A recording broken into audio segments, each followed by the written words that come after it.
Hello everyone, do you have only 1 minute to explain for you the difference between these two words? Let's start. Der Markt und der Supermarkt. But firstly, my name is Anas, I'm a German trainer for over 10 years.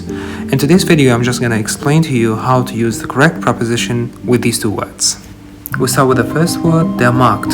Der Markt in the German mentality is most probably the meaning of the open-air markt.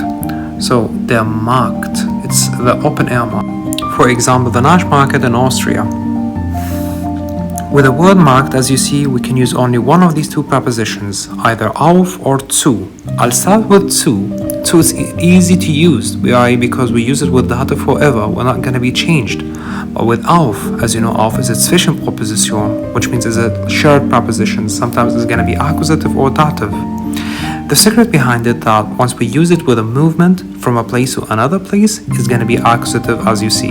And here's the question, is it possible to replace auf to an or either an? No, it's impossible, because with word marked we'll never use an or an or any other preposition. It's supposed to be only auf or either zu. In today's video I have just explained how to use auf in accusative case. We can apply this concept for all of in and an as well.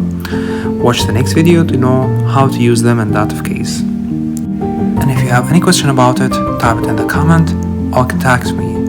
Danke fürs Zuschauen.